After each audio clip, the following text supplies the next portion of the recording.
The most important speech that Barack Obama has ever given about race was done before he was president in the midst of the Jeremiah Wright controversy. Now, as he nears the end of his time in the White House, the president's being forced to confront the issue of race again. This is what the president told BET about race relations in America.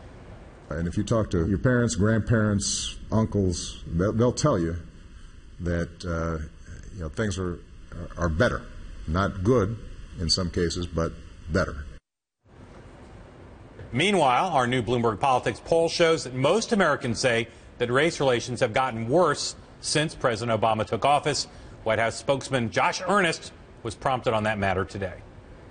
The people who are able to step back and dispassionately evaluate the current state of race relations in this country would acknowledge two things. One is that we've made tremendous progress, but they would also readily acknowledge that there's more important work that needs to be done, and this is work that the president is committed to. So my question to you, John Heilemann, are the American people right, the ones we polled, have race relations in fact gotten worse, or is it just the fact that our poll was taken in the midst of the aftermath of Ferguson and Long Island? I never like to be calling the American people wrong, but I do think they're wrong about this. And I do think that aftermath question is part of it.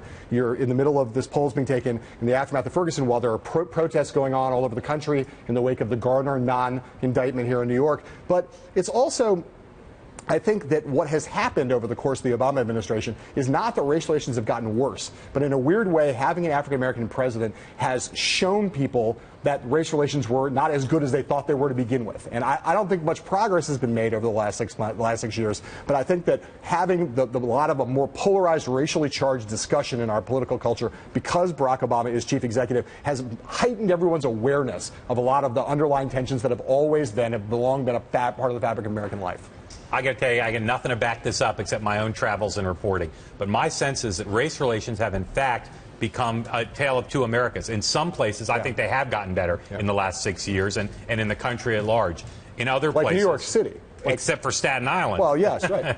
In Staten Island and in St. Louis area, I think race relations have, if not gotten worse, have not improved. Right. And I think you're right. An African-American president may have highlighted that. I think in some parts of the country, things have gotten better. I'll tell you what I think the president's right about, though. In an earlier part of that bite, he says if you ask your grandparents, your parents, you go back 50 years, there's no doubt that in the long arc of race relations in America, things are getting better. And you can cite no better source than Chris Rock in that great New York Magazine interview that he did the other day, where he talks about how his mother used to have to go to a place in South Carolina to get their teeth pulled. Her family, they would have to go to a veterinary office and go around the back of the vet's office, because if they went through the front door, white people wouldn't bring their dogs and cats to that vet.